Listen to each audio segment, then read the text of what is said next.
Well, hey everybody, Mr. Mac here. Today, I'm sending you this video because I want you to recall, I want you to think back on something you've already learned about, something you already know. It's actually something you've known since you've been old enough to have your own thoughts, you know. It's called making an inference, inferencing. Now, I want you to think for a minute, take a second, take a beat, and ask yourself, what does that mean? What does that mean? You already know, as I say, you've been inferencing since you could make sense of your thoughts.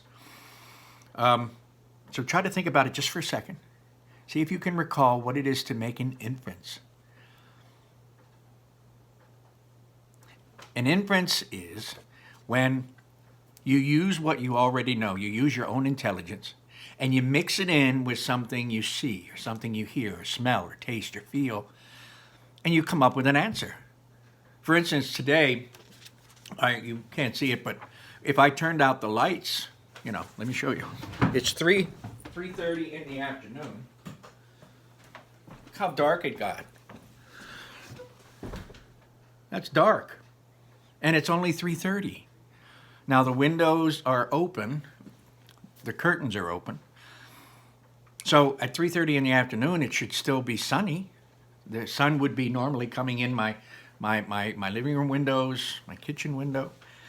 But with that light off, it's kind of dreary.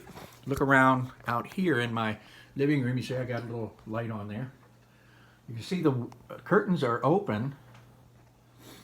However, I don't need someone to tell me that, it's raining outside, and it's been raining outside all day. If I had been asleep and woken up to this dreariness, one, I might initially think, wow, I must have slept later. It's late. It must be 7 or 8 o'clock.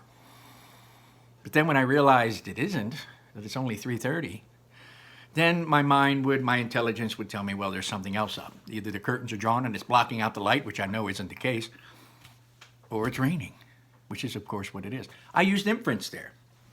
And that's the kind of thing we all have done, you all have done, your whole life. You can figure out what's going on using inference, and you have. When you get home and you need $5, and so you're going to go look for mom, and when you look at her, you know right away whether that's a good time to ask her for money or not. If she's in a good mood, you'll be able to tell. Most kids don't ask their parents, Mom, are you in a good mood? Dad, are you in a good mood? Grandmom, are you in a good mood? You don't need to. You can tell by using inference. You're using what you know, and you're applying it to what you see. So, if your mom's in a bad mood, chances are you're not going to ask for the $5 right then. You're going to wait. In a story, in a book, great authors, they don't tell us anything. They show us. And they show us by allowing us to infer. They imply things. We infer it.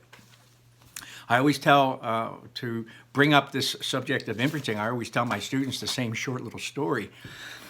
She started to run, and she ran down the street, and as she looked back, she saw the beast chasing her, and it was catching up. And she turned and she ran as fast as she could, but her legs couldn't keep up, and she tripped and she fell, and she turned over, and the last thing she saw was the beast and fangs headed toward her.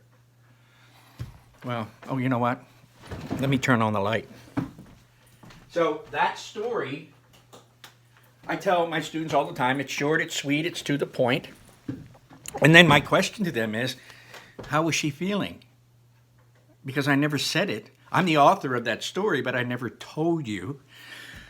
I showed you how she felt. And of course, the students' hands go up and they say, oh, she was scared, oh, she was this. And of course, then we talk about, using precise language, trying not to sound too much like the giver, but precise language, if you're going to be eaten alive by some creature, chances are you're a lot more than scared. So we come up with more words that are to the point, terrified, horrified, petrified, whatever. But we used inference for that. This cool little thing here, I like it. In education, the symbolism with puzzle pieces and things. When you have a single puzzle piece, the parts of a whole, it's really kind of awesome. But inferencing is using what you know with what's in the text, with what's in the story, and you're making an inference, you know? And lots of questions on lots of tests will always ask you an inferencing kind of question. It may not use the word inference in the question. It may not say, can you infer or make an inference or something. It may just simply ask something like, the little story I told you about the woman being eaten alive by the creature, it might be a question like, how was she feeling? Now, I know a lot of you are thinking, well, that's really simple. It is, but that's my point about using inference. It is really simple. You've just got to remember what it is. I think that's a lot of the problem with, not problem, but knowing that these things you've always done in your whole life, they actually have categories. They actually have words. It's like noun. You guys know what a noun is. It's a person, it's a place, it's a thing, it's an idea. But sometimes some kids, when you say the word noun, they get flustered or they can't remember. But you already know the world is filled with people. You go places, there are things everywhere, and we all have ideas. So inferencing is just that simple. Now, there is something. We use inference visual things. All of our senses, we can infer using all of our senses. But I wanna show you. I love art. If anybody's watching this who knows me, and I have my own art. I create my own art. I collect various pieces.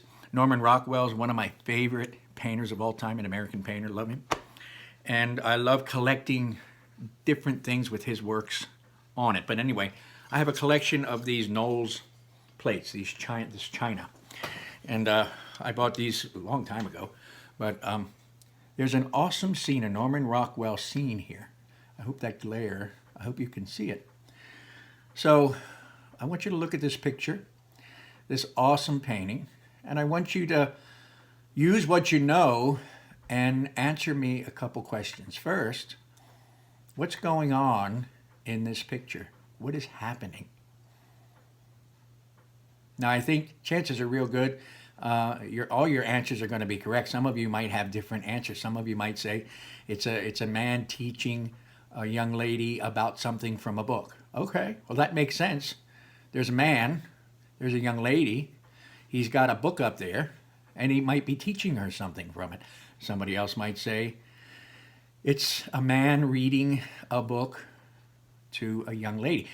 It might be a grandfather reading a story to his granddaughter, right? Now, what else do you see? Can you tell what time of day it might be? Can you tell what time period? Past, present, or future? There's lots of things in just this picture alone that we can use inference, and we can create a whole world for these people.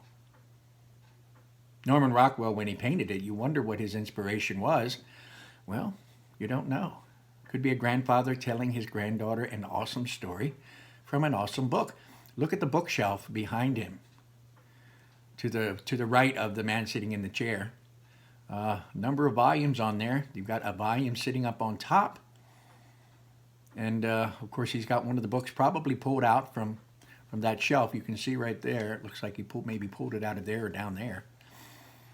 And it looks like down here, there were some other things. Maybe they're doing research. We don't know. All of those choices, though, are correct.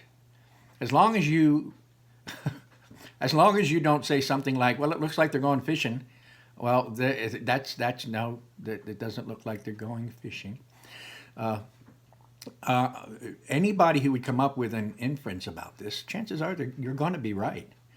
As long as you use what's there, mix it in with your intelligence, you're in good shape. So, ladies and gentlemen, that's all inferencing is using what you know and figuring out what's happening. And in a story, inferencing happens all the time. We can figure out what's happening. We can figure out what's coming. Prediction goes hand in hand with inferencing. We use clues to figure out what's coming next, and that's inferring. We use inference for that. So anyway, that's it. That's it for inferencing. Take good care. Stay safe. Stay clean. Keep your hands clean. Stay indoors. Listen to your parents. This week we're starting with these various videos and newsletters and all kinds of things coming out to help you guys. And Mrs. Treadwell and I, with our students, will be reaching out to you in one capacity or another to say hello and see your bright and shining faces. And well, anyway, until we see you again, this is how it's going to be. We're going to try to make it as fun as possible. I'm going to be putting up a video. We're going to finish Onward, but that'll be, of course, separate videos. Take good care. Stay clean. Stay safe. And bye-bye.